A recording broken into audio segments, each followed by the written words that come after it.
Hello, everybody. My name is Happy Hazard, and I hope you're all having a wonderful day. Welcome to the Happy Hour, a show where we get to know a little bit more about the artists behind all of your favorite art. Today, our guest on the show is an artist that goes by Anaki. They're a very good friend of mine who makes very wonderful art. I recommend going to check them out at their Blue Sky and on their Twitch. I will have links to both down below. I will also include a link to their Gumroad, where they sell a few digital sketchbooks that I highly recommend checking out. They're very fun to flip through. They have very interesting character designs in there that I think we talk about a little bit during the show.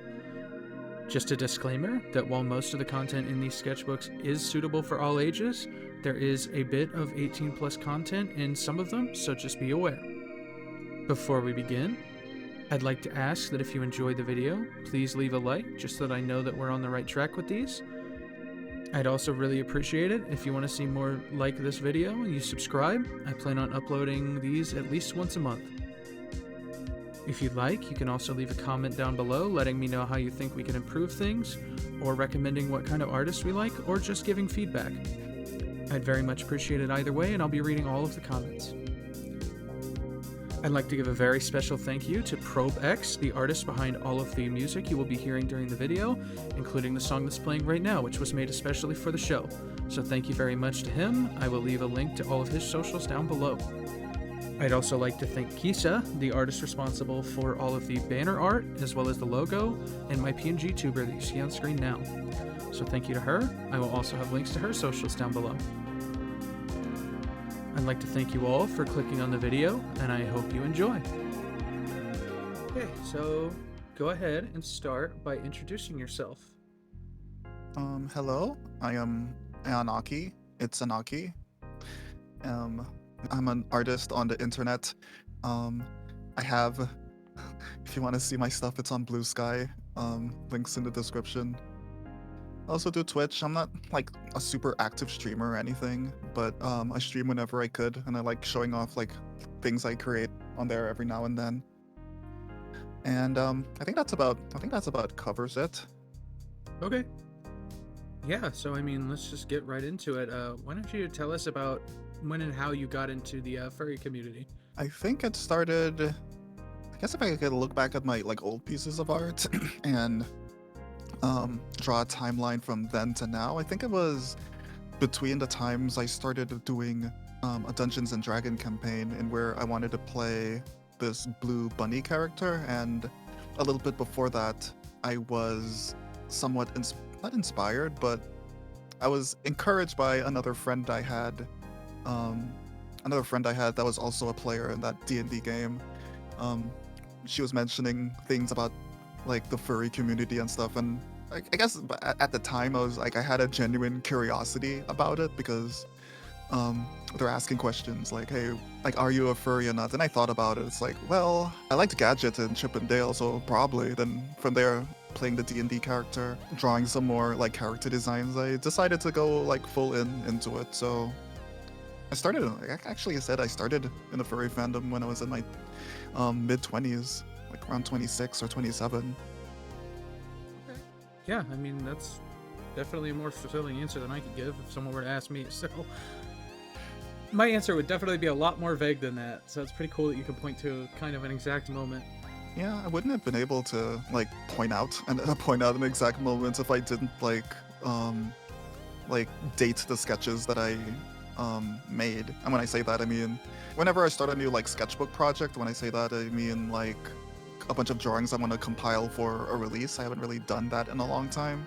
I tend to save them in numbers, and then I could actually check the dates they were actually made or modified. And I think in a way that's kind of like a good timeline of where my art is going, or where I thought my art was going. Yeah, and you're talking about your sketchbooks that you have posted up on Gumroad and stuff? I do have various sketchbooks uploaded on Gumroad. They used to be sold in different sets, but you can get the entire compilation of the ones that are released on there for a single price. It's nothing too crazy. Like I think they were less than $10, like $6 for the whole thing. But I haven't really checked that store in a while. I was just to say mostly because I haven't really uploaded any art on there in a while, and I'm kind of hoping to release another one. I just need to like put aside the time in order to create the PDF file for release. That makes sense, yeah. And whenever you're talking about your like first kind of furry character experience, is that the character in those sketchbooks? Yeah. Her name, if you're curious about her, her name is Run. She initially started off as this fighter archer character, and then along the lines, my DM gave her a bunch of homebrew to um like lean right into her whole fantasy magic elements. And after like a lot of like tweaking, it didn't work out because DM ended up like nerfing a lot of things about the character, and it became like unfun to play until I eventually switched it over to like a fighter warlock hybrid until I made her a straight up a warlock, and I was having fun with the character. But there were like three additional party members that was also like anthropomorphic. Like there's this bird character named Ike, and a cat girl called the Guide. I don't think we got a chance to like get far enough in the story to know if that was actually her real name or if it was a fun like tabaxi name, which is kind of a given. After I learned that tabaxis I kind of have these weird names based off of objects, I kind of started naming a lot of my tabaxi in that regard. Like another cat's tabaxi I had named Song of Sirens. She was a really cool character. But back to Run. Um, Run is a rabbit creature from this area in the Forgotten Realms called the um, was it an Emerald Grove? Nah, that sounds a little bit too generic, but it's been a while. But she's from a forest, probably the High Forest, and she was founded by this elven like leader. And damn, I'm really simplifying a lot because it's been a while since I played that game. But she ended up getting founded by this really powerful, influential like elven woman, and she ended up like training under her, and eventually she started moving out, like trying to see like more of the world, more of the city. And during one of her jobs, she ended up meeting like the other player characters in that game, and um, there's this whole plan with her, like to learn more about herself, like where she came from. But the campaign sort of fell apart. But despite it all, Run still held a really special place in my heart, and um, it came to a point where I kind of had to soft move on from the character in some ways because I tried to keep up hope that that campaign was eventually gonna get revived and I could get to continue that character's story.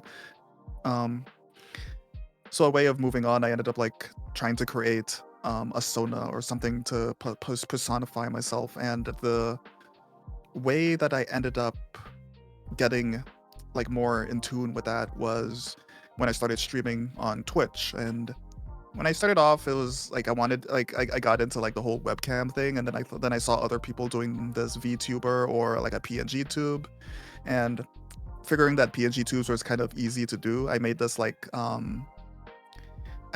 prototype character, which was like a a white rabbit, a white rabbit, very similar to the one you're looking at right now, with a sweater, with a with this orange or red sweater. And from there, I decided to change the design, since that design was just a quick thing I made just to see if I can even do something like that on Twitch and be comfortable. So I ended up creating Aki, which is currently my Sona. Kind of a journey to get into the furry community, though. I haven't even talked about like all of the connections I made because of the character the character that I made, but I'm not gonna get into the weeds of that. But yeah, I don't feel like I have too much to add in that regard. Too much else to add at this very moment, though. Yeah, so it's kind of interesting that you're saying that that D&D character kind of led you into Aki, who is now your Sona, right? Yeah, and they have like no similarities between each other. Like they're not it's not like they're both rabbits on purpose or anything. Stares at the camera. Why do you like drawing bunnies so much? Why did you choose a bunny for all of your OCs and characters? Oh, I guess like when I was a kid, I had this uncle that took care of rabbits. And I mean, rabbits was kind of an unusual thing in the country that I lived in. Like, you couldn't find them in the wild or anything. So he probably imported them from a store, or he just probably found them in the store and took care of them as like livestock. And there was one time where my uncle was just sitting outside with a bunny on his lap, and he told me to come over to go pet it, and that was kind of my first time like forming this connection with a little bunny. And I mean, couldn't really keep them as pets or anything, but I would have really loved to own one of those. Um, I think as I grew older and I started like getting more involved in, actually no, I think when I wanted to start a D&D character, I was had like somewhat some interest in the furry community, and I was thinking of like what would have been my favorite animal, and I kept on thinking about um back at those times when I was a kid, like um petting bunnies and really like liking them. So I would say like Run, that blue rabbit character. She is definitely my first my first delve into creating an anthropomorphic character, and she means a lot to me. Even though like she was a D&D character, I played her. She wasn't exactly me in that regard. Like when her story was over, like I felt like she was kind of living off in her own world. Well, I'm not there like intervening, and eventually I came to the decision to just make my own character, like something that represents me in a lot of ways. So um I guess that's where my attachments to bunnies come from. Just a childhood memory. Yeah, that's really cute and wholesome, actually. It is. I think about it. I think about those moments all the time. Even though I'm not a big fan of my uncle or anything. Not gonna get into the weeds of that, but um I did love the fact that he took care of rabbits, but like he took care of a bunch of other animals too, like fish and all sorts of things. But the rabbits was the things that stood out to me the most. It's just really interesting that you have that like specific train from doing D&D to now I'm a furry to this is my Sona. Yeah, I mean, I needed a character that was like is like originally intended to be a vehicle for like streaming, but then I ended up like being more involved with the character than I initially thought. Even the design process, like when I was in the process of redesigning them, I wanted to integrate like some elements for me, but not like too much of it. Like the fluffy hair, I just wanted to make them like kind of like me in real life, where like my hair is a little bit like nappy or messy. I wanted to have this like unkempt sort of like fluff to it, because rabbits are also very fluffy. I guess depending on a rabbit, but rabbits in general are pretty fluffy. So tell us more about Aki. Like, obviously, you said that you kind of led from Run into your original PNG tuber to then Aki, but tell us about how you kind of came up with that design. Maybe what inspirations you might have had coming up with them, stuff like that. Okay, see if I could pull some up. I wanted a striped sweater. Why did I want a striped sweater again? I guess it reminded me like a lot of like Ness from Earthbound or something, and the initially the character didn't have shorts to begin with. They were just straight up like bottoms out, just one sweater, one big sweater. But then I realized there were like a lot of design complications with that. Like I kind of wanted to draw them with like slightly realistic proportions, but it ended up like looking a little bit awkward. Like they're straight up. I really don't understand how like certain furry artists like draw like draw like a furry character without any bottoms, but not make them seem like they're walking around naked. And I couldn't really do that with Aki. I guess because of how the fur patterns worked down there. But yeah, because of that design complications, I just gave them shorts. It's like nothing too complicated, nothing, no real reasoning behind that outside of like covering up something. And then I realized by adding the shorts, it kind of added like elements to the design I really liked. Like it had like a bit of like, I don't know, this whimsy innocence, I guess, versus like the feeling I would get if I were to give them like longer pants or pants that go to the shins. So, and plus it kind of helped. I mean, to me, I felt like it kind of helped like balance out the whole design. and where like there's kind of a lot going on like at the top down the middle when it kind of just like spreads out to like a clean look that is just legs and no shoes or anything like that. So, and I guess initially they also had a hairpin in their design, and the main reason why you don't see it as often anymore is because it got to a point where I kept forgetting to draw it, and I was like, okay, I guess I guess I'm not gonna be like bothered to keep drawing it all the time, even though I do like the hairpin. I try to write some lore around it, like maybe there's a reason why it's missing. And it turns out it's kind of complicated, especially how I wrote the character, but yeah, that pretty much answers like what went into Aki's design outside of the glasses, which is I wear glasses in real life and I have glasses that are kind of similar to that. Not as like big and round, of course, but I just wanted to like add a little bit of like nerd, like geeky nerdiness on them. What else could I say about Aki's design? Oh yes, the main character that inspired Aki's fur patterns is Carmen from Animal Crossing. When I first saw that design, it's like, damn, I need to design a character that has like a color and vibe very similar to that. My main difficulty was finding out like how do our other artists interpret like Carmen's like overall fur patterns and colors, because how the Animal Crossing game does it, it's pretty plain how her body like looks like if you were to remove all of the clothing assets and everything. But I found some really good like fan art pieces that kind of gave me some ideas, and I guess that's how Aki's like overall like color placements and patterns came to be. I do have a little bit of concerns on like how I did it, and sometimes I try to go back to the drawing board and figure out like how to like improve it, like how to make it different in a way that's more visually appealing to in terms of like um what makes a furry get designed appealing to furries.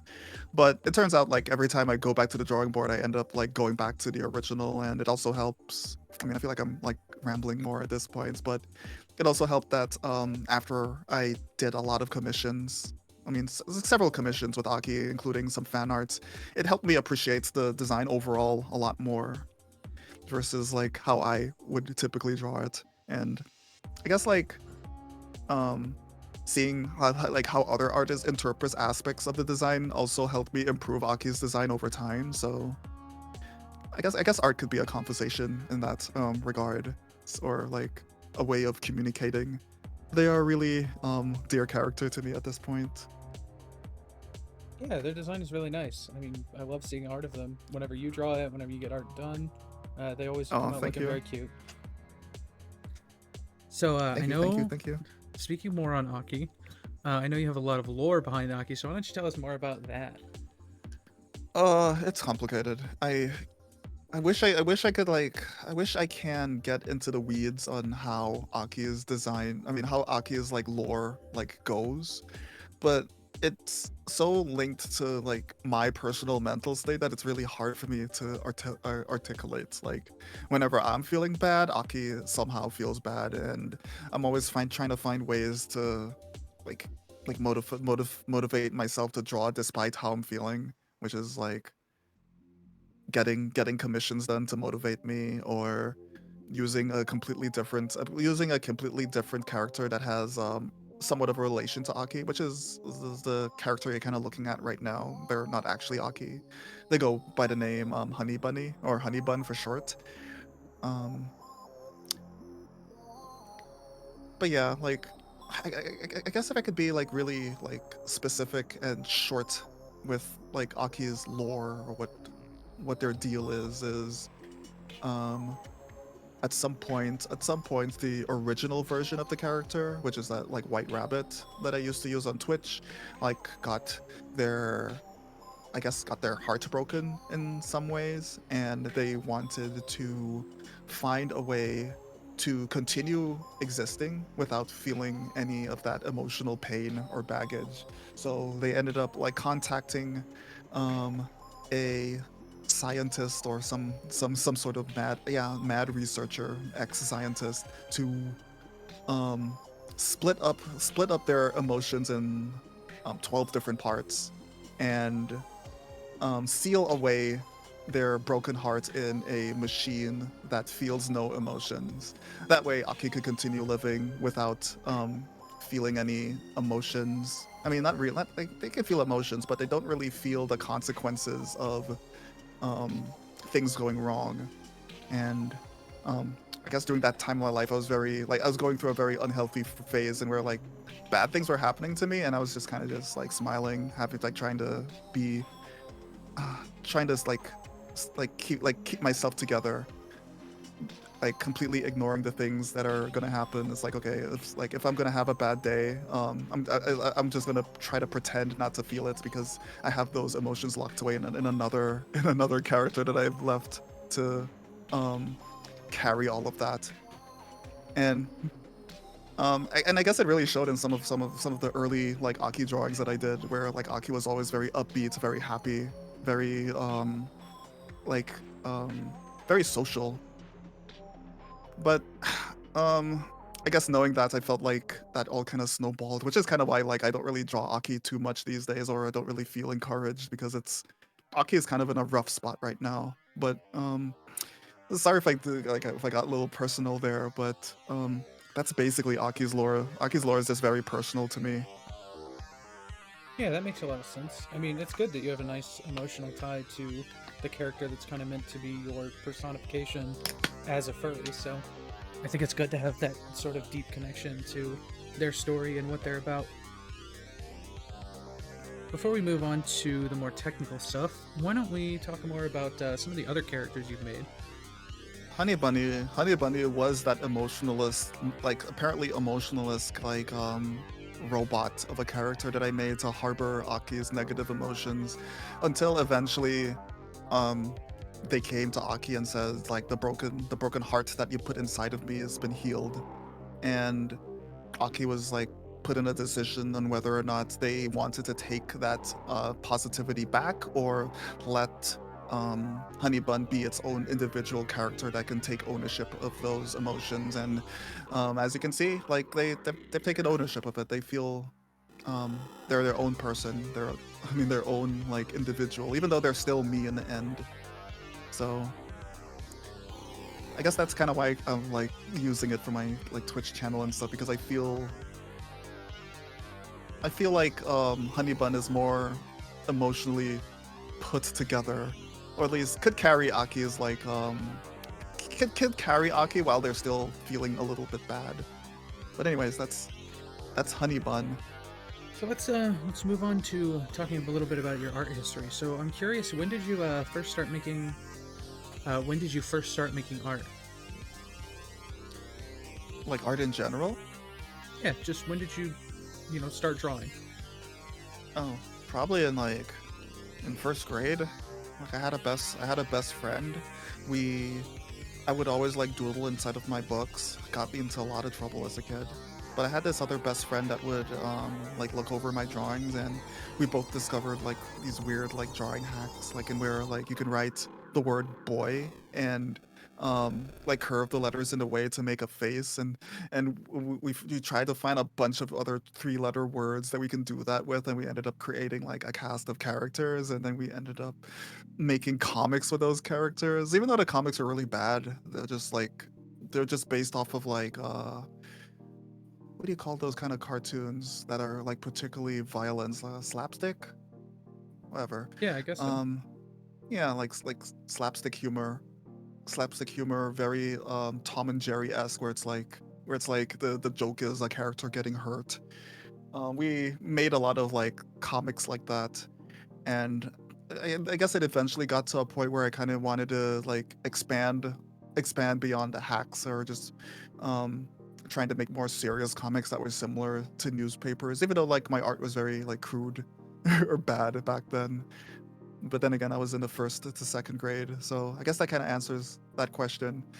Eventually, I wanted to convince my mom to get me more into like art classes and stuff, but we were poor. We didn't have money to do such things like that, and we kind of just had to. I just kind of had to deal with like the fact that I really wanted to draw, um, until I ended up like moving to America, and where like art classes, like having like like a art class as an elective was a thing. Even in retrospect, like elective art classes in high school, especially in a school that where art isn't necessarily the focus, isn't the best place to cultivate being an artist.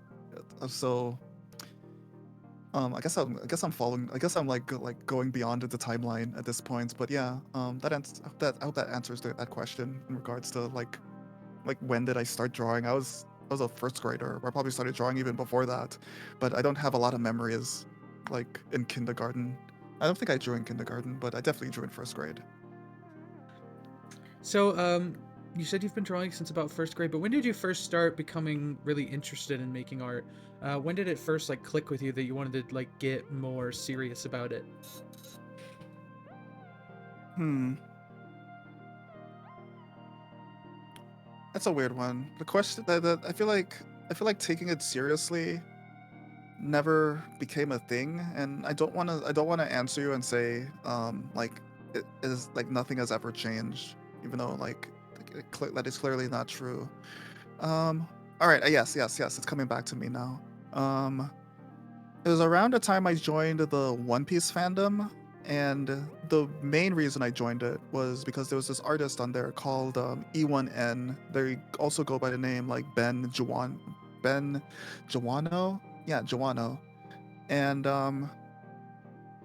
his whole thing was he made these really cool One Piece spreads, including gray spreads, which is like a like two A4 pages put together. I don't know what the size format is, and trying to make a piece that goes across those two pages, similar to color spreads in manga. Um, he drew a lot of One Piece stuff. There's even like one picture on my wall that's like from Pokemon Black and White. I was really inspired by that artist. Like he drew a lot of things with like these traditional nib pens, Copic markers, um, and I really liked his images, and I followed him to an online message board called Arlong Park, and that's where I kind of like found a small community of other artists. So my art was still like really crude back then, or really not like I wouldn't say like worth looking at, but I really wanted to learn from Ben, or yeah, I'll just call him Ben. And I kept on like trying to emulate his style. He probably caught notice of that even after I started like following him in various like little IRC communities. I think they're called IRC. And I wanted to I just wanted to take as much as I can from him in terms of like advice, and he would give me some really like interesting tips on how to draw certain things. One of his biggest suggestion was like doing like 30-second drawings like every single day for at least like an hour or 30 minutes until you can get like anatomy down. And at first I definitely felt like I wasn't like seeing progress, and it got to a point where I was like forcing the progress on myself. And upon that I realized like thinking too hard about progress is definitely not wasn't the way to go. So I just kept on just going with the flow, drawing more without feeling like I needed to like get anywhere, especially since I wasn't like doing it as a career. I didn't go to school for art or anything. I just wanted to keep self-learning until I eventually got to a point in where I was comfortable with my art. And honestly, that journey is still happening. I'm still going. I don't feel like I'm 100% satisfied, but I'm more satisfied than I was when I was learning under Ben. I guess I'll shout out. I guess I'll shout out to Ben like after this is after we like get to that part. But yeah, great guy. Got he started doing I think he currently does work for Disney potentially, but I don't know. It's been a while since I talked to him. But yeah, that's where I started taking art seriously. Just meeting a One Piece artist and being encouraged to read One Piece. Yeah, that's really cool. I mean, that's definitely a very interesting way to like fully get into it. Um, I know you talked a little bit about training, like, informally training under him, and you said something about whenever you moved to America, you started, taking art in school as an elective. But did you have any other sort of formal training in art at all? What do you mean, like via a teacher, or just like learning in a way, learning in another way? Just in general. I mean, if you had a teacher, or if you had just a Nah. method that you used to learn, or if you were watching YouTube videos, just however you learned to get where you are today. Well, it helps that I like bounce between a lot of different sources when I wanted to learn something. Like, I know back on the internet, it was kind of like a big. I mean, it's probably still is a big deal, but this author that makes these like how to draw books. They go by the name like Andrew Loomis, and there was a time where people was like raving about like all of these books being free to download. I forgot like the exact specifics to why, and I have to admit, like, not all of the books are particularly like helpful. Like, but there are like some in there. I think my favorite one was like drawing for whatever it's worth, or something along the lines of that. It has some really interesting text in there. It's like beyond like the one. There's one line in there. I think it was during the introductory of one of their books. They mentioned saying like don't use this one source, don't use this book as your primary source of knowledge when it comes to learning art. Go out there and seek out other perspectives, because it kind of helps to see different perspectives rather than trying to learn under one individual. So I guess that was kind of my jumping point to try like learning from as much sources as I can. So um YouTube, it's definitely like not as big as it is today in terms of like different people you can learn from. There's this one artist on there that does like specifically like manga, like a manga style, like how to draw videos. I forgot what their name is. They're pretty popular. I'll probably like try to find it um, in a while. But I followed their videos for a while to try to learn some things. Um, I guess YouTube videos, those books, and whenever I like were to talk about these books on different forums, people would like mention like other books I could possibly download for references. I even imported some books from like how to draw books from Japan. I didn't really understand like any of the text that was written in them. I was trying to at least hope I could learn something from the images themselves. Um, but yeah, that era of learning is definitely like a long while back. I don't, and I kind of like fathom like thinking about like delving back into that, because I really do need to revisit fundamentals again. But yeah, that's basically like where I got like how I like how I learn art through other means. Oh god, I'm really struggling with my words. No, you're totally fine. Are there any Yeah. like specific methods or anything that you use to continue improving or studying your art today? It depends. It depends on what exactly I want to learn. Like if I want to learn anatomy, really my method is really just like first like finding a way to break it down in fundamentals, like of like instead of like a full body, I want to find different artists that breaks them down into spheres or different simplified shapes. And then from there I look at like series and other works that I took inspiration from, and like take inspiration from, and try to take those fundamentals that I learn and then break down their models to see if there's actually some sort of like trade of language between those two things. And then I try to draw it myself and see if it's possible for me to draw it, or see if it actually matches with the style that I'm already going for. Um, like these days, like my whole deal is like I see other like furry artists drawing in a style that I really like, and I paste it and I copy and paste them all on a single canvas, and then I try to like look closely and try to understand like how did they make this certain shape, why did they make it this way, and then I try to draw it myself.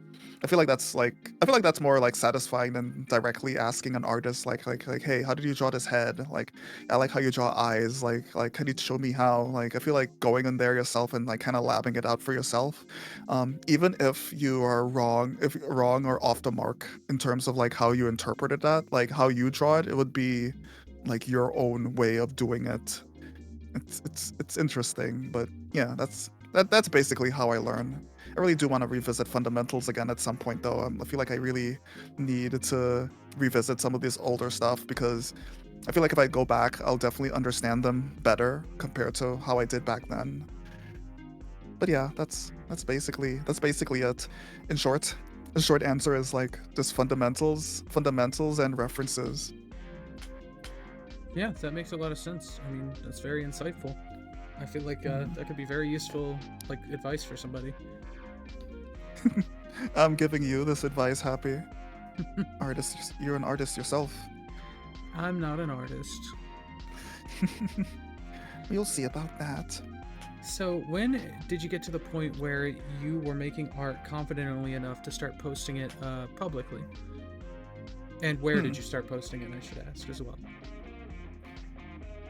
I guess if I were to pull up the earliest example from memory, and I'm pretty sure as I'm talking, I could probably pull up an earlier example. I hope I don't end up like talking about this for too long. But I think I was doing commissions on Gaia online, and I don't mean commissions in a traditional sense because the word commissions did not cross my mind back then. It was more like you open a thread on a forum and you trade art for the website's currency, which was gold. And gold doesn't really mean anything in real life or anything. It's not even money. I just wanted currency in the game to get things in the game, and that was how I made a trade, like made trades between people. There's also like different. There's also these other threads where people would want you to draw their character, and they will draw your character in return, and that was kind of another way I quote unquote publicly posted art. It was a public forum. My art was on there. People were like out there to see it. Um, yeah, I guess that's how I started Guy Online, just posting art there, and then as I mentioned before, I joined that One Piece community, Arlong Park, and I started posting art in there, and meeting a bunch of other artists and trading art between each other, drawing each other's characters. It was it was nice. Yeah, that sounds like a Just really thinking of cool, fun way to start your kind of art career on the internet. I think that's really interesting. career is such a serious word. It's like it sounds like someone that's like actively getting paid to make art. Like if I work at like Pixar or something. I mean, you were getting paid. You weren't getting paid real money, but you were getting paid. I mean, I did do commissions at some point. It's definitely not the it's definitely the part of my like art history where it's like I don't really feel too good about that particular arc in my life. I mean, I was making money, but it wasn't like it was nothing compared to the first day job that I got. That's fair. I mean, I can definitely understand how if you're used to drawing stuff that you want to draw, it could be hard to transition to drawing stuff that people want you to draw for them. Exactly. Which is Yeah. why I love what like I kind of just draw for myself and no one else. Even if I were to draw draw a piece as a gift for someone else, like I always try to remind myself like I'm doing this for me first and then the person. It sounds selfish, but that's kind of that's kind of what motivates me to keep drawing. I don't think that's selfish at all. I mean, I think it's totally reasonable. I think it's Mm. important to make sure that you keep wanting to draw. Otherwise, you'll get burnt out and you'll stop and there won't be any art at all. And no one wants that. So, Yeah. And I guess another thing to add to that is like I don't want to put myself in where I feel upset because there are times where I definitely did feel like that and where I made like a piece of art for someone else that I barely knew, and um they wouldn't see it. They wouldn't see it, or maybe they're ignoring it. So like I'm like there's just a lot of anxiety that goes into that, and I felt like I failed as like at one point I failed as an artist because this one artist didn't comment on my piece. In retrospect, it's like oh, I was a complete stranger. Like they wasn't obligated to talk to me or anything. So um I guess I was more younger and more self-conscious. Like these days, like if that were to happen to me, it's like, well, I drew it for myself first anyway. I don't care what they think. yeah, I that mean, makes a lot of I sense. guess in the back of my mind, I do care still, but yeah. I mean, always going to care. I mean, you're still making something and putting it out there for people to see. You still want people to like it, even if it Mhm. doesn't bother you as much. But I don't think you have anything to worry about because I think your art's beautiful and I think most people like it. That's high praise, really high praise. I'm still like unsure whether or not I deserve like people like saying good things about my art and praising it, but it's a nice feeling, and I've been learning to appreciate the comments even more these days, because it's definitely another motivator for sure. Yeah, well, I can tell you definitely deserve it. I've looked through all 3 of your sketchbooks. We did it together, and That is wild. your skills, you definitely are very good at doing what you do.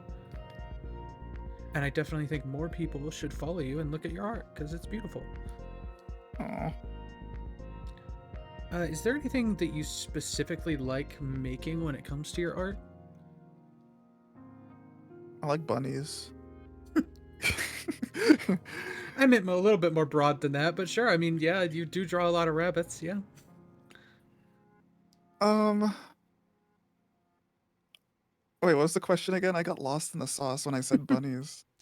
I was just asking if there's anything specific that you like drawing as like a general thing, like something that inspires you to draw or that you like doing when you are drawing.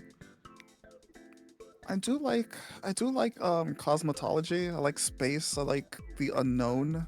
I um like looking up like videos.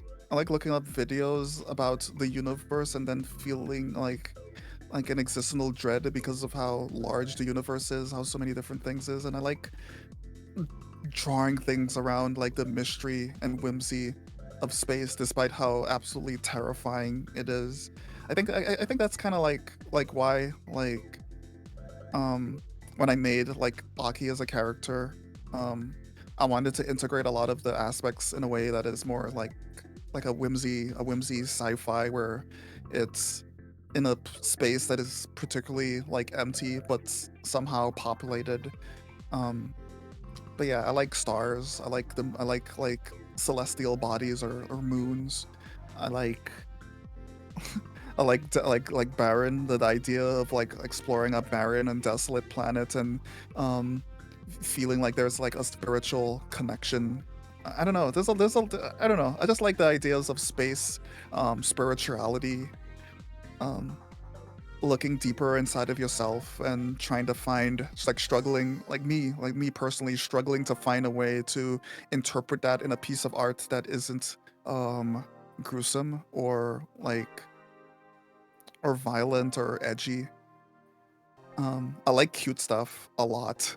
I like round characters that have like round sparkly eyes, like fluffy. I like fluffy things. Oh god, I feel like I just opened a toy box inside of my head and I'm just pulling everything out one by one. Uh, yeah, I like all those different themes. Yeah, I like how dark and alone space, the idea of how dark and alone space is, and I want to like draw that in a way that feels inviting and cozy. yeah. I mean, that definitely comes across in your art. I mean, some of your most impressive and fun and just generally cool pieces are of like Aki on these like space highway things that are very cool. Those are some of the best pieces of art I've seen from you, and I'm sure Uh, I'll have those up on screen as we're talking about all this. But yeah, glad I'm glad you like that. I'm glad you liked that particular piece.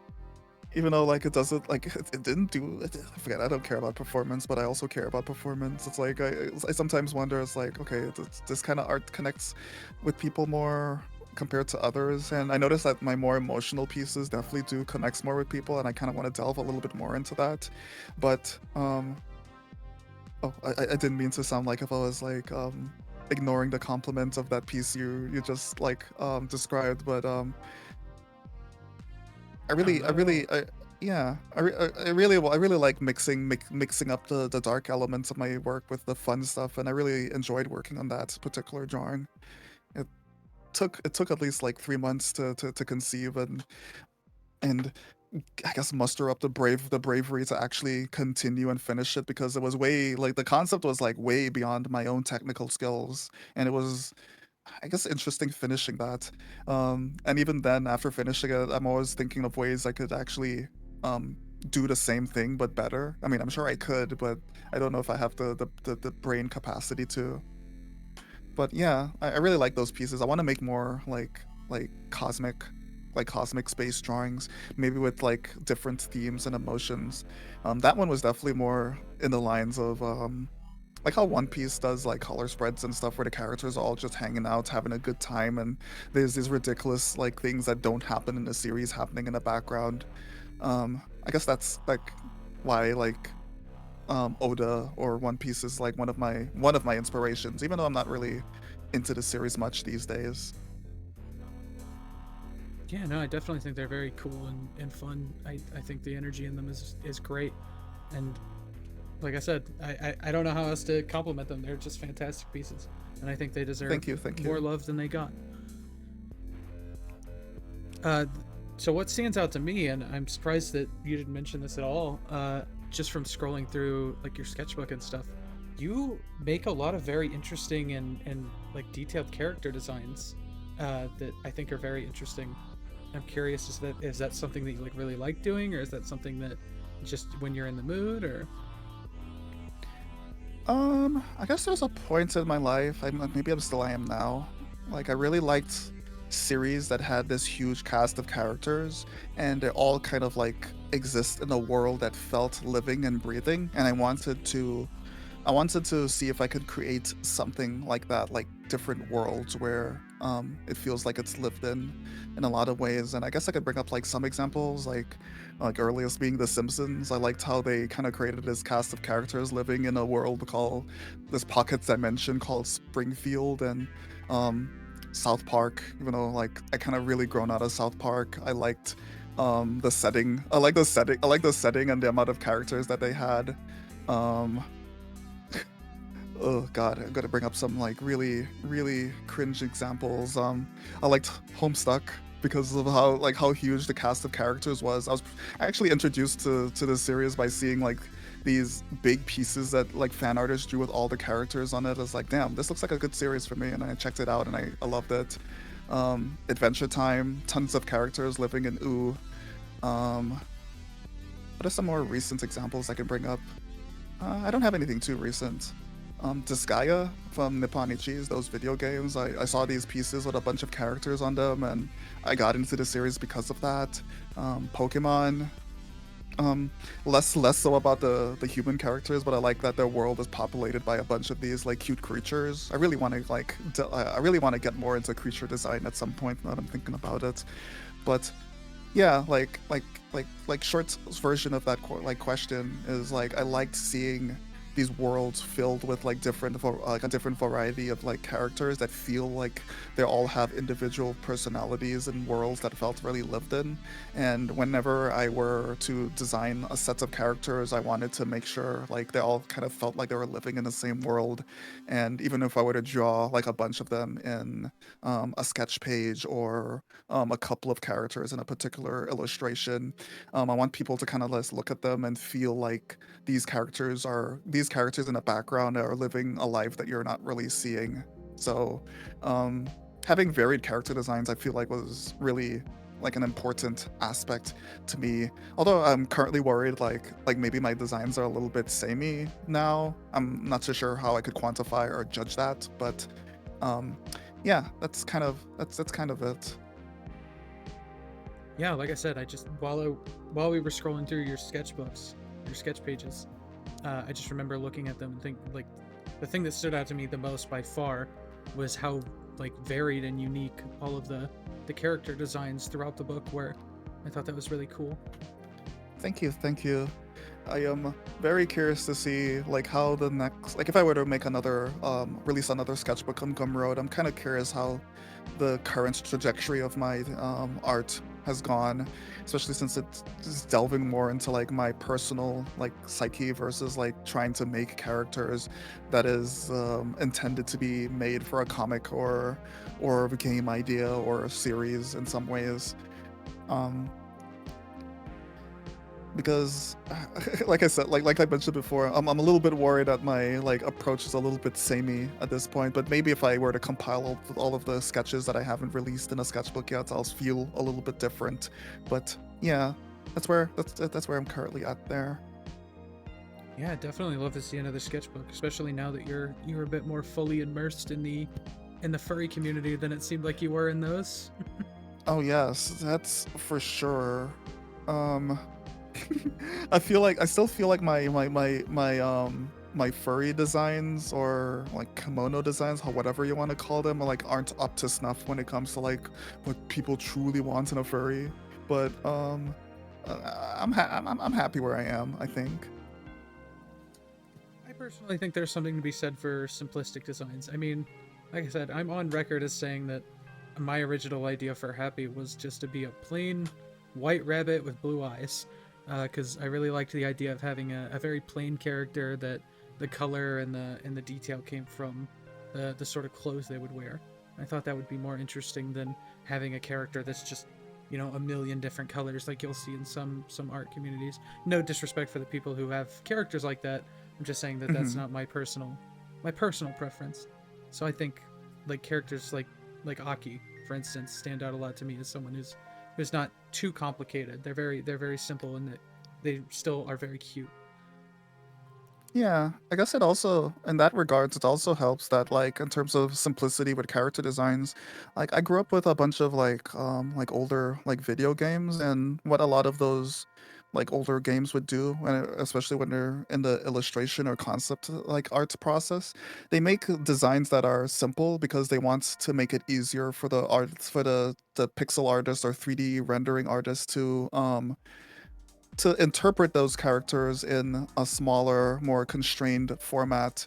And I guess older examples would be like Street Fighter, a lot of Street Fighter, a lot of like Capcom art in general. They had these really like I would say iconic looking simple designs that are a little bit more detailed than stuff you would find from Nintendo. And um, damn, I guess I forgot to mention it. Capcom was definitely a big influence on me, and I would say like even if the times has changed, technology is different. Even Capcom's like simpler designs are a little bit more complicated these days. I always appreciate how like you can look at a certain design and just say, wow, that looks iconic, despite how simple it is.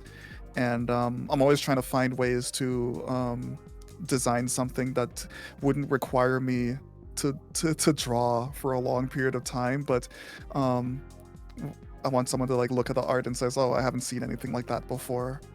Even though like that being said, I've seen some Aki lookalikes every now and then, not like super often or anything, but I'm glad you noticed that I do try to keep things simple, and I guess that explains like why that is the case, because mostly because of the art I was studying at the time or the arts I was really inspired by.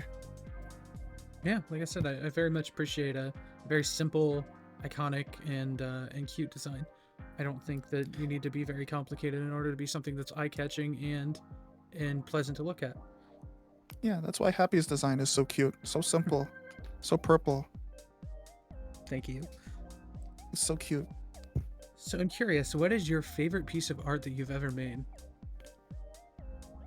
Oh wow, that is a tough one. Let's see. Favorite piece of art that I've ever made, like in my entire life? That is gonna be hard. It doesn't have to be a specific Uh, one. You can name a few if you have a few off the top of your head, but I'm just curious if hmm. there's any pieces that you've made that you really stood out to you. Like when you finished them and looked at them, you said, "I did a really good job on that one. I like that one a lot. I'm really proud of that one."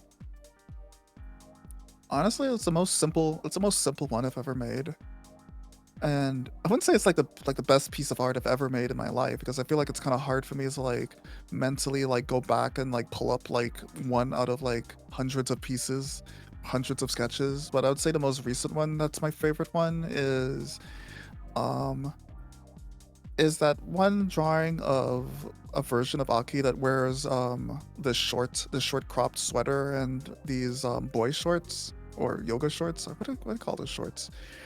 And they were doing like a stretching pose, and I guess like a little bit of a story with that is like I was in a voice call with someone that I kind of like respected, and I guess I was like trying really hard to like get noticed by them, or at least like catch their like ire in some ways, and I was working on that particular like stretch drawing. Um, I felt like I nailed down the personality, the feel that I wanted on it, despite the simplicity and despite it being like less detailed compared to other things I've made. Um, I remember the person I kind of wanted to catch the ire of, kind of just saying, "It's like, hey, that came out really good," and then I felt like a huge sigh of relief because it's like, oh, okay, like from every other call I was in this person, I felt like I was being ignored or pushed aside, and then they suddenly complimented it. It made me feel really good. So I'd say, yeah, I'd say that's one of my favorites, like one of my favorite recent pieces. It delves into like an aspect that I kind of want to see myself draw more of, but I'm not even sure if I could get into the same, like that same mental I had when I was like making it. So yeah, that's one of my favorite like recent pieces. Otherwise, I do like that the first like cosmic Aki drawing on the scooter, even though it's not like I didn't really make that one with the intent to make any art at all. I just wanted to do a quick color theory study, and it ended up looking really good, and I wanted to make more things like that, which is why I have this idea to make like a cosmic in space Aki on some space vehicle series in some ways.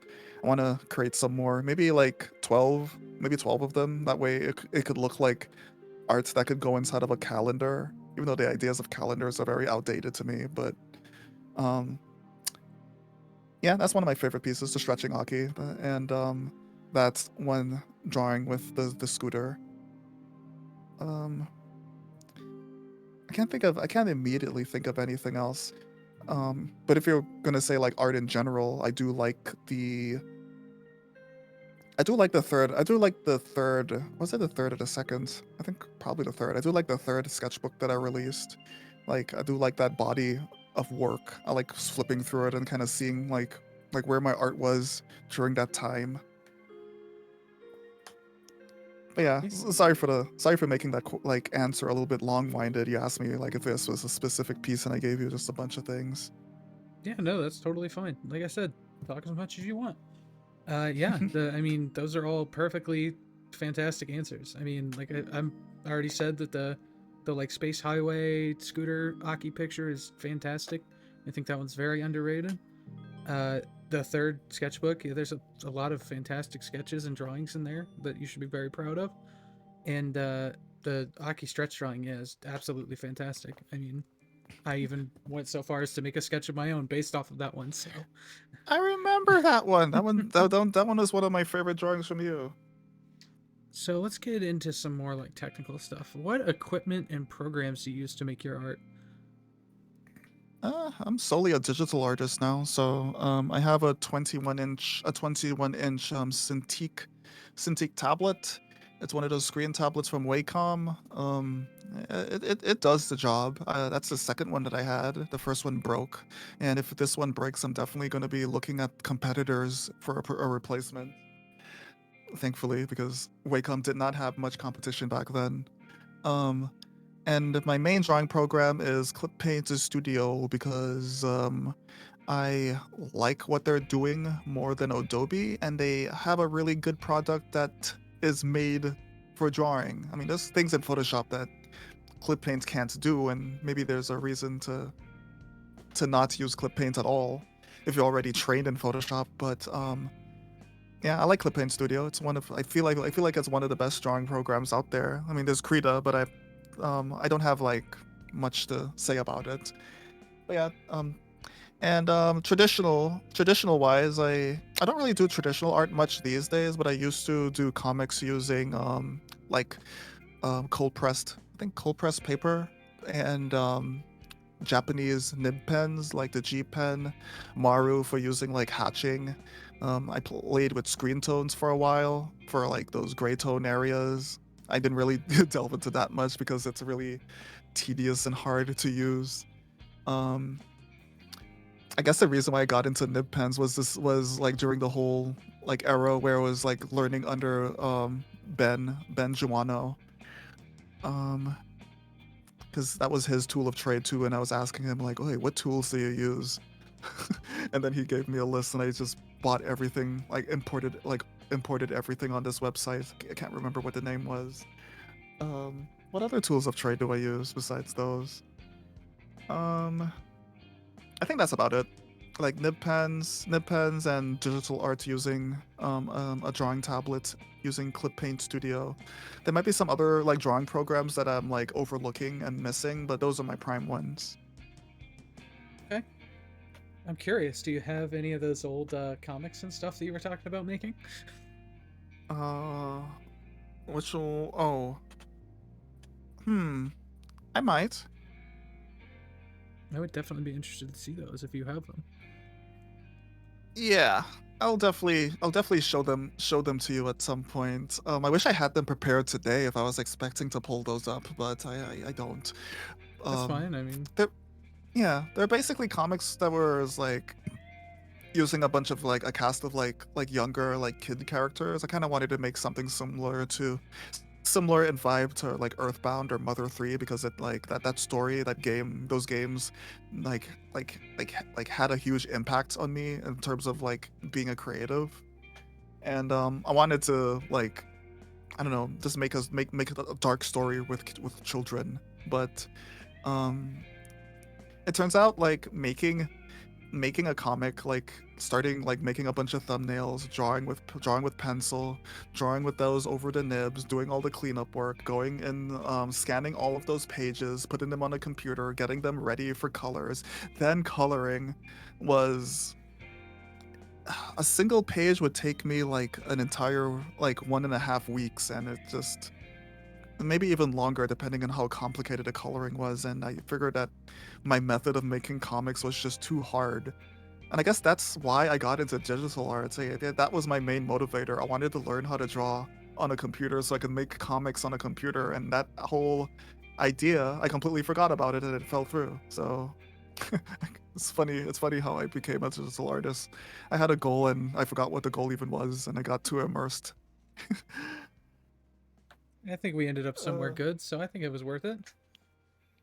yeah, and plus it's not like the passion for making comics is gone or anything. I do want to go back to it, but in a more like I guess realistic, reasonable fashion compared to what I was doing before. But with that comic I was talking about, that comic has like I planned it to be like 48 pages for Wow. like a pilot. Yeah. And I ended up getting as far as like 16 to 17, and then I got burnt out and like not very confident that I was able to like draw the scenes that I wanted to draw. Like this entire scene I wanted to draw with the characters inside of a bus, but I didn't know how to draw inside of draw the interior of a bus. I ended up taking a lot of references, and then the pages ended up looking way too detailed for what it for what I wanted, and then I just stopped until I watched one of those Miyazaki movies. Um, my neighbor Totoro. Is that the movie with the flying cat bus car? I I think it believe so. was. Yeah. And then I saw how the interiors were drawn in that, and then I was just slapping my head saying, it's like, oh, the inspiration was here. It could have been this simple. It didn't have to be a complicated interior of a bus. Uh, I can't believe that bus actually killed that whole comic for me. I So I'm revised curious. those parts so many times. So I'm curious. Do you think that now that you've improved and it's been some time, do you think you would feel more confident going back to something like that now? I think I would. I'd definitely have to go in a different direction when it comes to like making things, especially since I draw like more anthropomorphic characters these days versus a bunch of humanoid children. So I'll have to see. Like my current struggle now is like thinking of like a story that feels original enough in terms of making comics. I feel like the ideas I have right now, I'm more motivated to like get into video games more than comics because I feel like games would tell a lot more than like what like flipping page by page is able to portray. Like I kind of want to like when you play an RPG and you're talking with NPCs, they give you a little bit of a little bit of an info dump about the world while talking in a way that seems like they're living in that world. Like you walk into someone's house and they talk about like the king has raised taxes. I'm gonna have to like move or someone's talking about like a philosopher that is talking inside of a building, and they're talking about like what those words meant to them.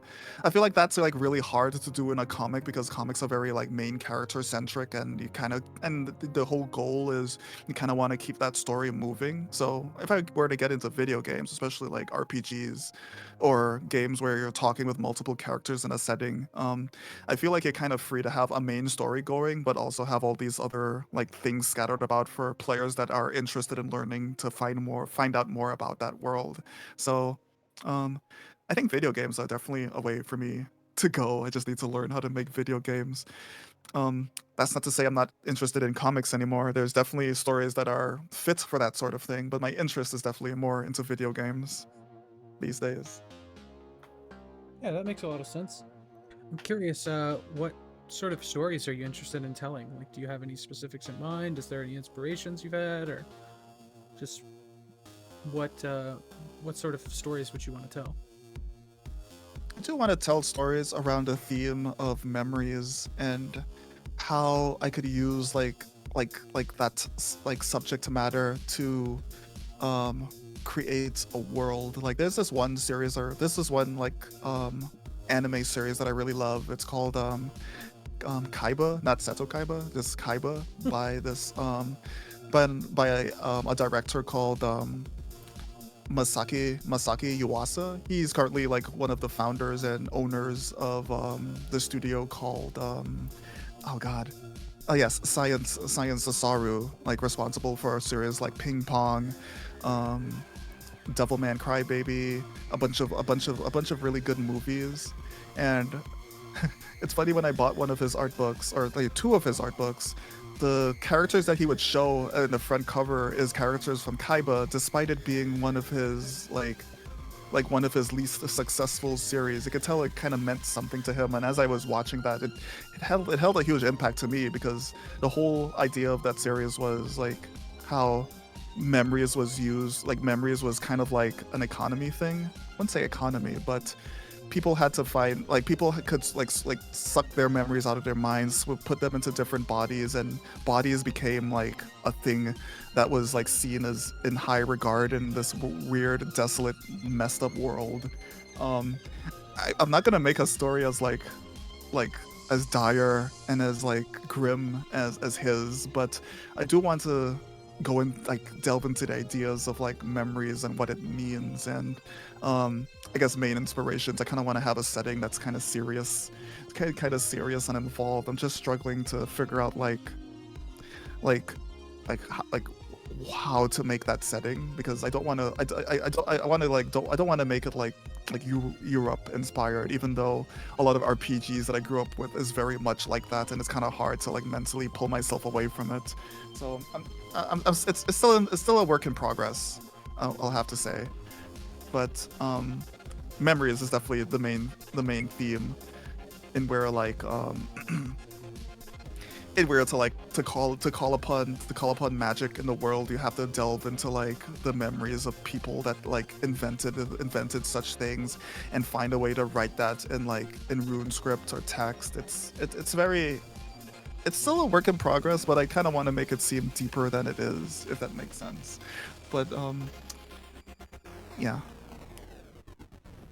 Yeah, it definitely sounds interesting and unique. I'd be curious to see how that'll turn out. Yeah, I might have some concept art revolving around it, but I don't feel confident in sharing such a thing until I start working on the thing, because like embarrassing thing about saying is like I want to get into video games, I want to do this and that. It's just finding the motivation to get started, and I don't want to tell a lot of people that it's like, oh, I want to do a thing and not do it. So maybe one of these days, if I have something to show, I'll show a little bit more. Yeah, that makes sense. Yeah. So we've talked a lot about like how you got into art and your art history and stuff. So I'm curious about, maybe we can talk about how you can help other people who are trying to get into art. So On the topic of art advice, what are some ways that you keep yourself motivated to keep making art? I guess first of all, it's kind of important to think about like where your priorities are when it comes to making art. It's like first you gotta answer the question. It's like what am I doing this for? And once you're able to answer that, like you're kind of like set. Even if it's a simple answer, it could be like I want to get into art school. I want to get into animation. Um, I want to draw because it's a hobby. Even that's a good enough reason. And once you figure that out, you kind of just have to map out exactly like what it takes to get there. And I don't really feel like equipped and qualified enough to give people advice to get into a career in arts because that is not my priority. Like, and I guess to answer that question for myself, like what is this for me? Like for me, like making art is just a hobby. I don't feel like I'm in any rush to get things done in order to like get a job under Pixar or like get a like an animation gig for like a YouTuber that hires or commissions artists to do stuff for their channel. Um, I kind of look at it in a way because I'm not I don't see myself making like a lot of money in art. I don't see myself being popular in art. Although like getting a little bit more eyes on my work would be nice. Um, so my advice there is like think about where you are, like what does it mean to you, and if you feel like you like have as much time in the world to improve and like get into art, is like don't stress about where you are right now because eventually in some years time, assuming you've saved all of that work you've been making and all that you've had, you'd look back at that work and kind of see like where things has gone, how many progress you've made.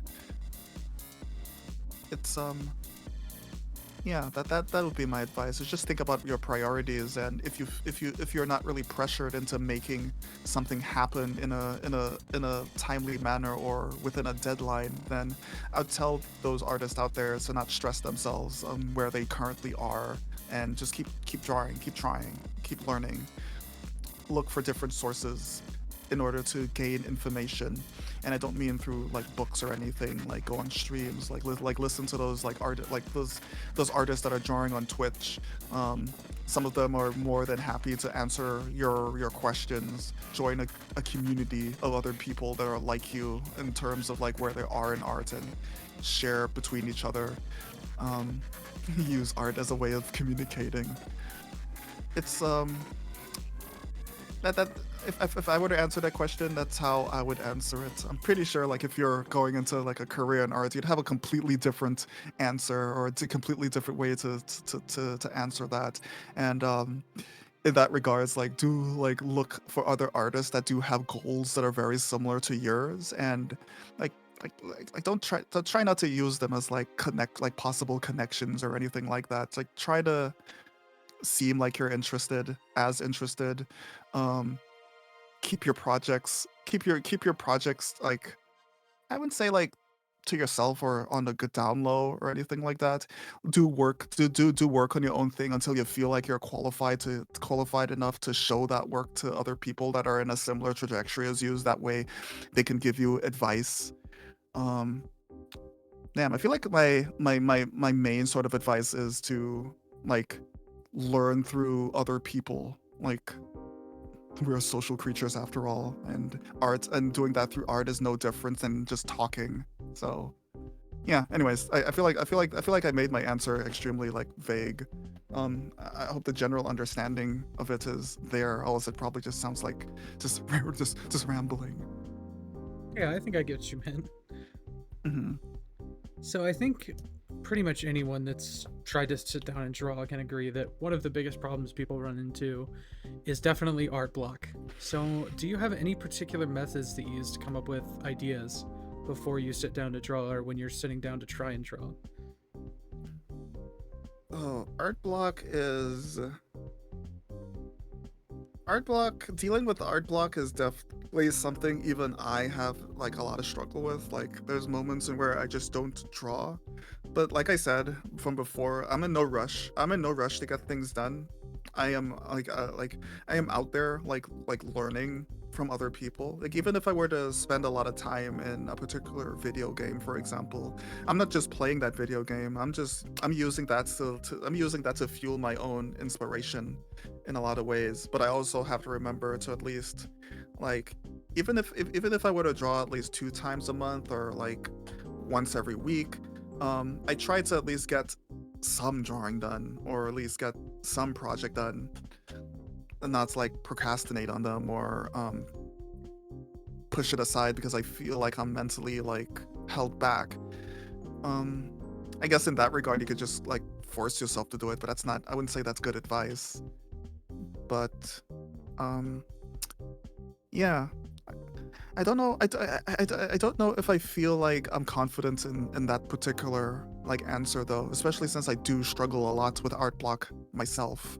Um, I would say like use your downtime, use your downtime to seek out creativity. Like even if it's playing a video game, going out to the beach and looking at the sunset or rise, going out for a bike ride to get into the scenery. Um, I guess short answer is like it's okay to take a step away from it if it's like bothering you.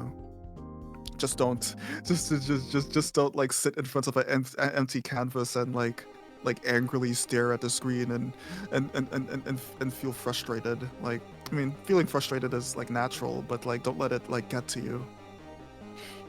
So yeah, that's how I'll answer that. Yeah, I think that's good advice.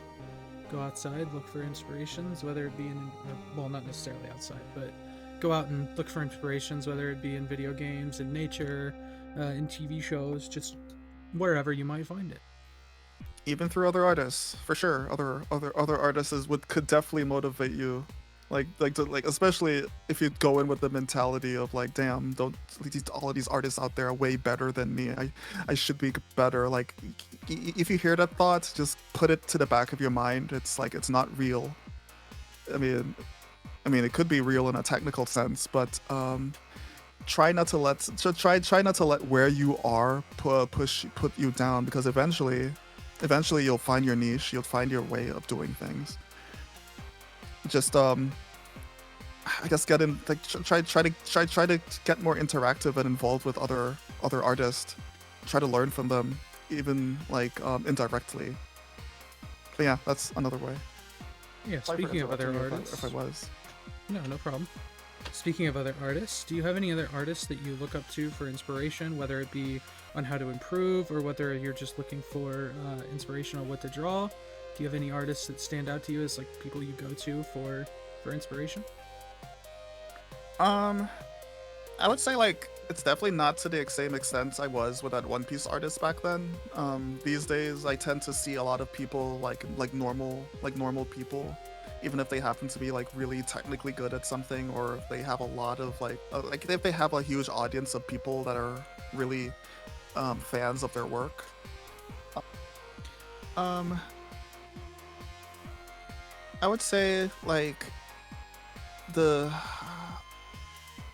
like I said, like even if it's not at the same extent as it was like back then, there's a handful of artists that I really feel like I respect like being around. There is Video Bun on Blue Sky. I'm pretty sure they have some other platforms. I really liked how they drew bunnies, and I like their like line art style. And I did a lot of commissions with them. I like working together with them. They're really cool. Um, I really want to like I guess like being around them like really inspires me to keep working at it, because they've definitely motivated me like directly before. Um what other artist? I mean there's a few, but like Video Bun is definitely like my current my current like primary inspiration at the moment. There's some other ones that I'm inspired by, but um yeah, I can't bring up any more besides Video Button. I really like their art. That's fine. I mean, if you can't think of any right now, that's totally fine. Do you have any advice for people who want to start making art but maybe struggling to get started? Hmm. I would say just do it. Just get started. Like I can't really go any deeper. I can't really go any deeper than that. Like I know it's like hard. I know you're like looking up at Mount Everest, and Mount Everest here is like the the amount of sheer skill that is out there these days. Like don't get imitated by that. Those artists that are up there were once in the same position you were at. And even if you're like in your 40s, your 30s, your 20s, and like it doesn't matter what age you're at. You could still pick up a pencil and start drawing. Like it's all fundamentals, and once you learn the fundamentals, you can kind of do whatever you want with it. So, um, yeah, just don't get demotivated. Just remember to go back and go back and try to learn fundamentals, or at least like the skeletons or the basics that would get you to where you want to be. If you ignore that, then um, I feel like it wouldn't get like personally. I feel like it wouldn't get very far if you're not really learning anything anything technical, anything fundamental or basics. Like it's kind of like I can't really pull up any like analogies right now. It's it's kind of like jumping into a car without like learning how to drive it. But yeah, that's my advice I'll give anyone that's like looking to get into art for the first time. It's just like don't ignore the basics. Like go into fundamentals. You want to learn how to draw a building, like learn a little bit of perspective. At least get an idea on how perspective works before like trying to draw buildings. And of course, you wouldn't be like super great at it at first, but the more you draw it, the more you make sense, and the more you go back and try to like revisit those basics and fundamentals, the more and more sense it'll make. It's like a cycle. You gotta like be aware,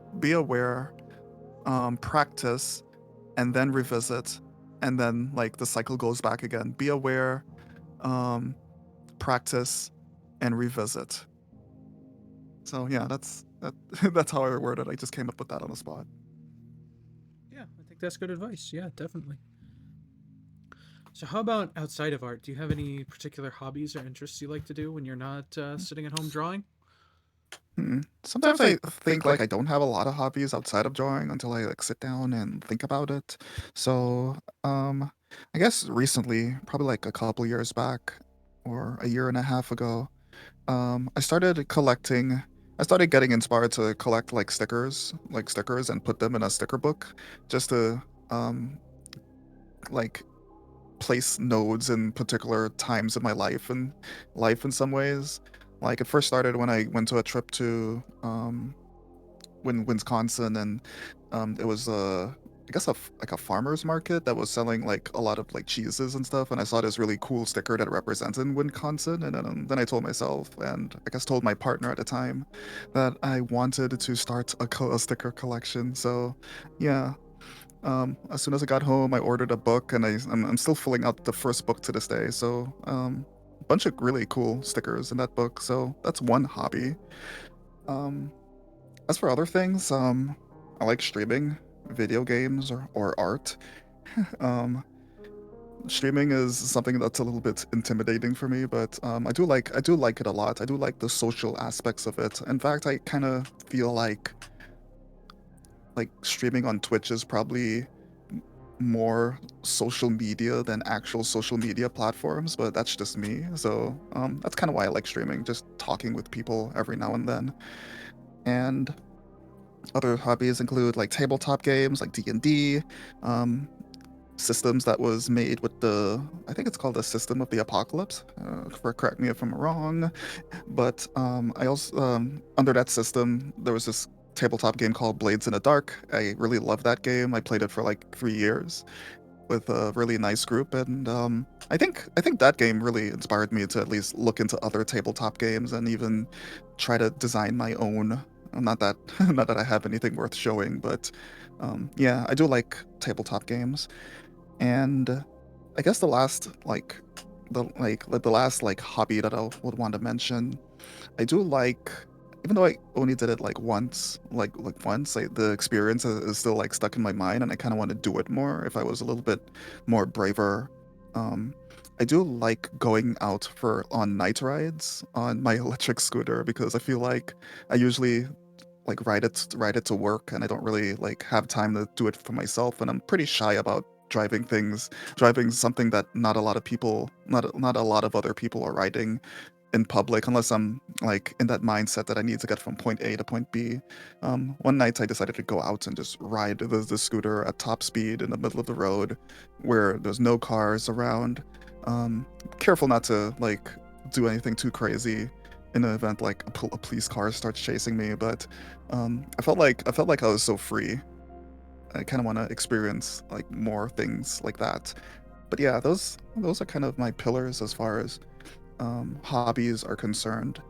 But I guess another one I'd like to bring up is I do like watching movies and like anime and cartoons, but not in a way that's like solely for being entertained by the thing. Sometimes I like looking at the technical aspects of a movie, like how this shot was made, how the dialogue is paced between each other. I always use those like opportunities to watch like something someone else has made or a group of people has made for just an opportunity for me to learn something from it, or at least get something like out of it, so I could get my like brain thinking in a way that's like a little different.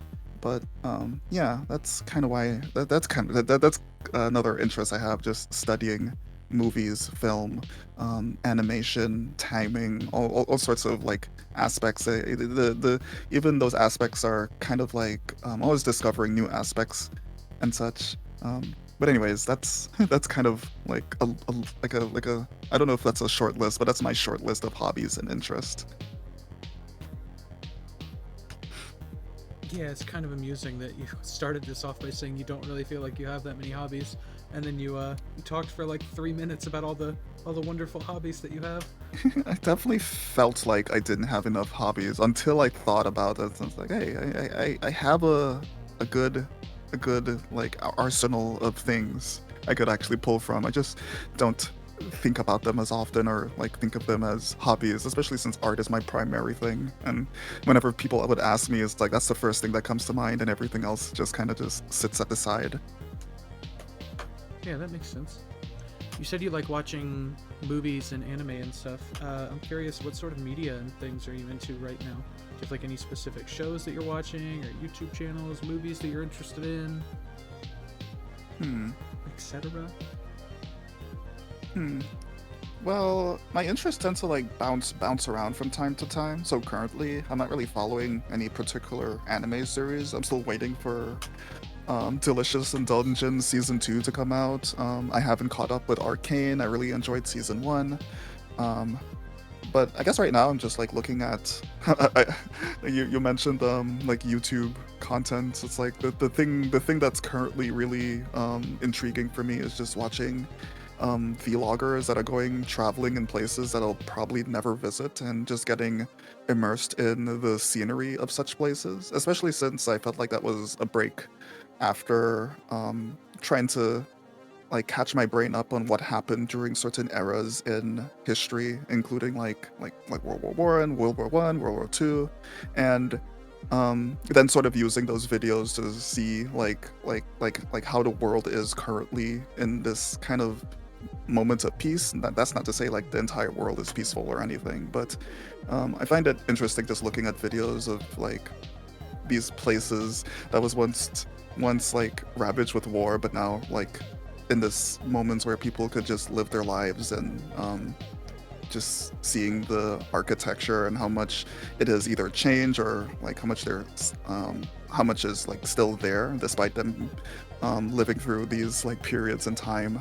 I guess I'm kind of just like scoping out the world so it could inspire me to write my own stories that is more grounded in realism or real life. So, I mean, sorry if that's like kind of a boring answer to like what am I watching? It was like I'm just watching like some people on YouTube traveling to different places. I think my favorite one is just a guy that is like riding across China on a bicycle at the moment. Um, I think he's called what's the name of his channel? I think it's called I could pull it up right now, actually.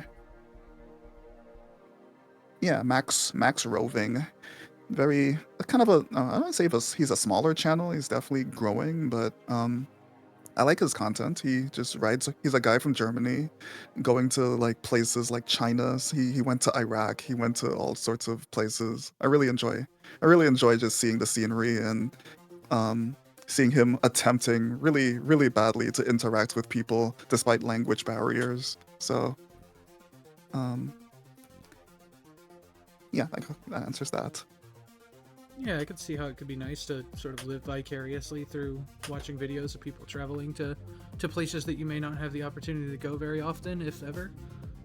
Yeah, I would like to travel, but um, I still need to get over my fears of like traveling by myself. Like I've done, I wouldn't say, I can't say I've done it before. It's like I've traveled by myself. I've been on airplanes by myself. But I'm always in that state of mind that I will be there with people that I know rather than just going to a random state and just like going off the cusp without like any connections or anything like that. I feel like that aspect is terrifying and I want to get over that at some point and just go off on my own and do whatever I please without being tied down to the obligations of other people. So, do you have any recommendations for people to go follow certain artists that you may or may not want to shout out? I have I have some people that I would like to shout out, like Ben Joanno. I talked about him earlier in the interview. Um, I guess without him, I feel like I wouldn't be like where I am right now when it comes to arts because before I met him, I didn't take art very seriously, and um, combined with his critiques and kind words, it encouraged me to at least take art somewhat seriously. He told me to go in all sorts of different directions, and I'm still discovering myself. I'm not to the point where I feel like I am like there yet, or where I feel like I could go back to him and say and show him how much I have made progress. But maybe one day. But yeah, Ben Joanno, he's cool. He works. I think he's currently working at Disney. He has this whole countdown in his blue sky saying like how many days he has before retirement. So he's probably looking forward to taking a long break after working with all of these studios. But yeah, Ben is cool. Um, next we have RivCritter. She is a really cool artist that uses this adorable rat for Sona or character. I guess I could say it like it is a Sona. Her art is amazing. She is extremely nice. Her streams are very calm and inviting to listen to. So I definitely do recommend her. But yeah, check out RivCritter. She's cool. Next is Kit Mix. We call them Kit. Um, Kit is a artist in one of my friend circles. They are really they're really shy individual and they don't really post arts like super frequently. Just the same thing as me for probably entirely different reasons, but similar reasons. We both have like a bit of anxiety, but because I relates to them so much, you should definitely check out their art. I wish I could like begin like how much I really like his art style. So definitely do check him out. Really cool characters, very cosmic, cozy sort of vibes. So yeah. They go by Kit Mix on Blue Sky, but we call him Kit.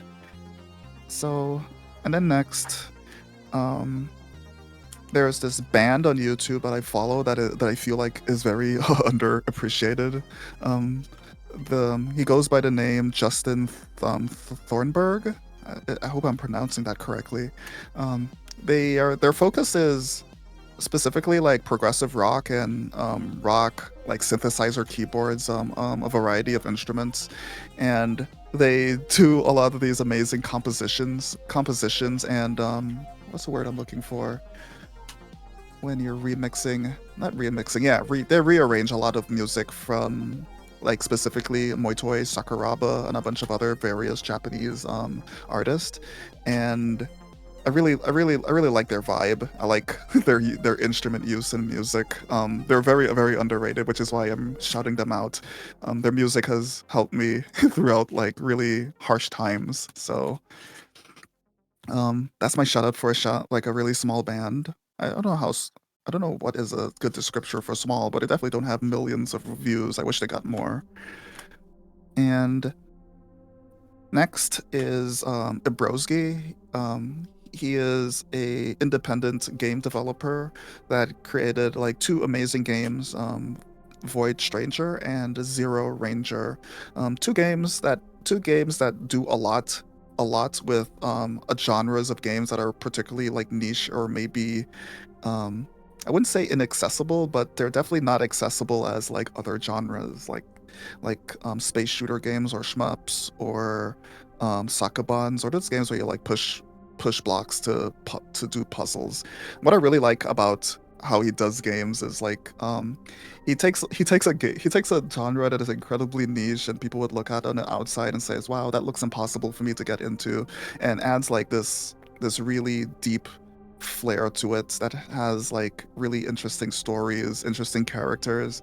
um the setting feels like very mysterious and I guess spiritual in a way. They use a lot of like Buddhist like themes in their works, and it's something that I really want to ask more questions about because I'm wondering if they're actually Buddhist or if they're really inspired by the themes surrounding it. But I really do like their games. Check him out.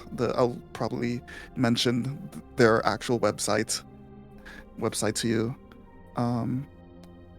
Next, and I guess finally, I'll make sure this is the last one. Yes, Video Bun. Video Bun is an amazing artist. I love how they draw bunnies, and they have like two accounts. One is the safe one, the other is the other one, but both are really good. Please check them out. I'm not saying this because I like bunnies, but I really love how they draw bunnies. Everyone should check them out. So I think that's about all the people that I kind of want to shout out. I'm probably missing a few, but that's kind of who came to mind immediately. And plus, I didn't want to make this section too long. Yeah, those are all great artists. I'll definitely check out any that I haven't heard of and leave descriptions for everything down in the description. So, So last, and kind of on the same topic, if you could pick one artist, who would you like to see come on the show for an interview next? Oh wow. Okay, I'm gonna have to put someone on a spot here. Okay. Well, based on like the interactions that I've had with them, like definitely RivCritter. She is so cool. Her voice is very calming, and I'm sure she would make like interesting conversation for a show like this. She's probably a little bit more like well spoken compared to me. I feel like I fumble a lot when I'm talking, but I say a lot too. But she's cool. I would love to see her. I'd love to see her on here. I'll definitely listen to it. Yeah, I'd definitely be interested in having her come on. I'll have to reach out to her and see what I can do.